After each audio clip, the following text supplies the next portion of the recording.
could take out that last stock at the percent he was at instead of waiting much longer or going for another charge shot. And so because he was able to take advantage of that newly buffed dash attack from a couple patches ago, it definitely did benefit him in the end in order to use that move instead of that final charge shot. Good stuff. Nice. So with that, we got actually a couple of results coming in. Looks like Gargant won against Just Doki, and we're going to have Gargant coming up against Titan Killer Phil in just a minute. Right now, we're going to watch Horns Up versus... he spells his name Suzuki, it looks like, on Twitch. So, be interesting to see. Looks like they're coming to it. Yeah, it looks like Szoke is what he spells it as fully. So, we'll see in just a second on that. We got a chance to watch, I think we got a chance to watch both of these guys. We only got to watch half of Soki's first match against Gorgoyle. And then we did not get to, we got to see Horns Up take on Gabby Share. So this is going to be pretty interesting to see. Luxray, thank you so much with the host. Luxray NYC right now, and our champions bracket as well. Appreciate the host a lot, man. Is this the Falcon we saw earlier? Yes, yes, that Falcon icon. Yeah, that was a Falcon. Okay, personal opinion. I think that this Falcon player, if they continue to do well against other players, like later in bracket, I think that they will become someone that, if routinely shows up, will be part of the champions bracket. Just seeing them play earlier, in that small space that we did get them in against the Bowser, I think that their execution, along with their knowledge of just their character, from what I saw, puts them pretty high up in skill level. Gotcha. So okay. I think that players like Solidus, players like Justoki and PJ, and even I say Justoki yet? I think I did. Yes. I think those 3-4 players may have some struggles with this Falcon. So we may see this later in bracket. It's exciting for me. I don't get to see Falcons very often. No, yeah, and I mean, like, we only get to watch Luxray mess around with Falcon on given weeks. So we'll see kind of how that goes. It looks like they're going through the stage striking process right now. And shouts out to Zeno, who is taking a break from Smash Brothers right now. Shouts out to him for helping us develop some of the tools we have as far as commands go. Looks like some of our guys that are hopping in this week are definitely putting them to really good use. And I'm super happy about that. Everybody getting a chance to use all of the tools for what they're purposely made for. So it looks like we got stage strikes coming in first. And yep, there we go. Looks like they are ready to go. Let's go ahead and hop into the full game. This is winner semifinals, guys. We're also finally seeing this new character, that Sephiroth. Sephiroth. I have never seen a Sephiroth in action. I'm going to be quite frank. I've never paid attention that well. So I could fill you in. So here's what we'll be seeing. Falcon is a rushdown character. You already know what he's gonna be doing. He's gonna be doing those down throw airs, those dash attacks that got buffed recently. Down airs, just a bunch. There's a down air. Nice. That was a 0 to death. Really good stuff. Not even 15 seconds in the match. What hopefully we'll be able to see from Sephiroth is Sephiroth has really decent spacing moves. He actually, instead of tippers or hilters like Roy and Marth have, he actually has midders. And I have no clue what that actually is supposed to be called, but that's what I've been calling it. Oh! Falcon Punch! Falcon Punch! And no. I wanted to talk about Sephiroth, but I'm not getting much of a chance. No, yeah, I mean, but you said this guy would be somebody we may see in Champ soon. Yes. I mean, we're talking about sweet spots in here.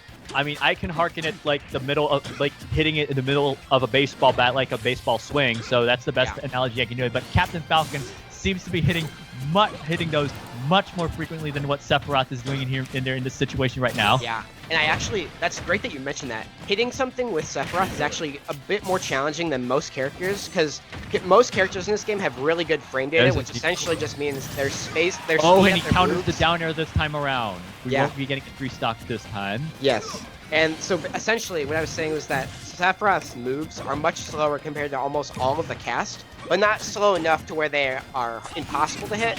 You just need to time them very well.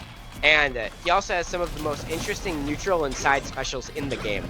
He also has a comeback mechanic, which is that one-wing angel form. He gains a extra jump, faster speed, faster frame data, and on top of that, he gets more damage on all of his moves. So we'll be seeing Sephiroth. He's also, funny enough, this character, as big as he is as light as Kirby and Mewtwo. Oh, okay. Whoa. Yeah. So as a way to balance him with his crazy range and damage, they made him as light as Kirby, that little pink ball, and as light as Mewtwo as well, who are some of the lightest characters in the game. How many jumps does Sephiroth have? So normally he only has 2, and with One Wing Angel he has 3. Oh my goodness. Yes. So that. What is this match? This Sephiroth has nice back air. Sephiroth also has some of the best ledge trapping options, similar to characters like Isabelle, Link, and Pac-Man. He just has a multi-stage neutral special that can become a giant explosion, a mid-size explosion, or just a slow-moving projectile. All of which, the last one of which can actually break your shield if you get hit by any point of it. This one, that will break your shield as soon as you shield it. And it has just a large lasting hitbox. And you have to do the only option I believe you can do out of it to escape it on ledge is jumping over it off of ledge. And even then, if the Sephiroth is aware of that, they can go for that jumping up air and just kill you off of it. The way the side B works, kind of just trying to do a rushdown summary of this character, is that his side B has multiple stages. The longer you charge it, the more of those purple balls will circle around you. If you charge it for a little bit, it gives you 1. If you charge it for a bunch, it gives you 2. And if you charge it fully, it gives you 3. And you can stack up to 5 of them at once. It's really damaging and can actually kill you if you are offstage anywhere, if you have the 3 or 5. It's a very crazy move. It's so sick. They're both character selecting, so I think we're not going to be seeing much of the same in this next coming match. We're not going to be seeing them. It's possible, though. Yeah. I think we might see a character switch from the Sephiroth. I just think that Falcon, I've watched pro players like Fatality, who's the best Falcon main in the world currently.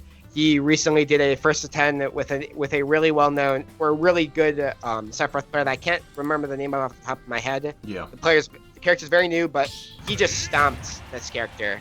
And we are seeing the Bowser. All right, here we go. Yeah. Another notoriously great matchup for Falcon. We will definitely be seeing some crazy spikes, some crazy meteors, and some crazy combos coming out from Falcon. Yeah. And it's on Town and City, too. Which I think is a stage... Which right off the bat, I think as a stage, it would be very inhibiting to Captain Falcon as a character because he likes to play off the edge of the center platform. The main platform, I should say. However, at the same time, you do have combo extensions, and on a map like this, you're going to see lots of use of those platforms as movement options for Falcon. You're going to be seeing, look at him use those platforms to extend these ladder combos all the way up into the blast zone, trying to get that almost got super it. greedy. Going for these back airs. Very it's also safe. very risky, too, with the stage transitions. Yes. There's a meteor. Yep. All right, let's see. More back airs. Probably another down throw in the Nair setup is what we'll be seeing. However, we're seeing some edge guards coming out from horns up. Bowser, a character that definitely can snowball, even in a disadvantage. These up tilts actually send you the opposite way that Bowser is facing, so you have to DI according to that. So it's a bit of a mix-up with that. His fair is really wide, hits 180 degrees, and that may even kill if you have proper DI. All right, so there it is, the back air. And look at that. Even percent, essentially. Really not much extra credit, but these up air, down throw, nair, going for knee. Interesting enough. Yeah. Knee is a move. It did get buffed, so it's much easier to hit now than it was when the game first came out. But at the same time, it's very risky to hit because if you don't get that sweet spot, you don't really get much off of it. Those nice juggles again are kind of what I like those up air juggles too. Yeah, they actually are pretty much what makes this matchup so hard for Bowser, is that Bowser's a character that usually in this game, when he's in disadvantage like that, can pretty much down B or nair, or down air, excuse me, out of disadvantage, and essentially punish you for, like, attacking. But because of how good Falcon's juggling is and how hard it, like, forces, like, just aggressive, like, options on the Bowser, keeps him out. I was definitely seeing that he was going for the meteor at that second time he was off the stage. Doesn't go for it this time, but yeah, it's a nice punish on Bowser's part. And now look at what we're seeing now. Bowser lived all the way up until this point. Horns Up was actually that's Bowser. I'm so sorry. The Szoke, is that how you pronounce it? Yeah. Yep. It's Szoke. Szoke. It's down just smash. Szoke. Yes. So. Oh. Nice. I'll get onto it. Just call him Falcon. Just call him Falcon player for now, I guess. Say that. Down throw. Nice dash attack. Up air. Oh, he there's got the really grab. greedy. Got caught out. You're caught backing. That was a nice retaliation grab out of Horns Up. Yes. Now we're seeing, so Bowser was able to live through all of that brutality that we were seeing from early in the set. And I think that if Horns can keep this up, I think the download is coming. We're seeing that the stock lead is dwindled to 1 stock apiece, and the percent lead is also gone, as they both are basically 80%, 90%, and I would say that's pretty even. Ooh, going for that cheeky forward smash. Here he goes. Gets punished a couple up airs. Doesn't get too much off of it. Nice DI from Horns Up. Going for those up tilts. Interesting option. Oh my goodness. Oh, and he gets Nice back back air. Ooh, Back air. and hit him with the And show the me your taunt. moves right there at the end. That was cheeky.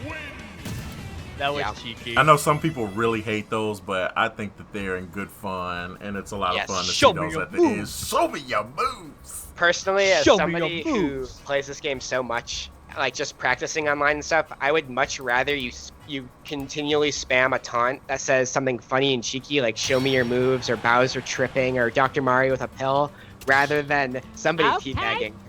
Like I would rather see Ness say "Okay" that many times than to watch Ness slam his head on the ground as he's crouching. All right, guys. So we've got a 2-0 victory right there for Szoke. Let's see if I can update that now in the bracket. And then on the other half, looks like they were working on their stage strikes already. Gargant and Titan Killer Field looks like they are going to PS2.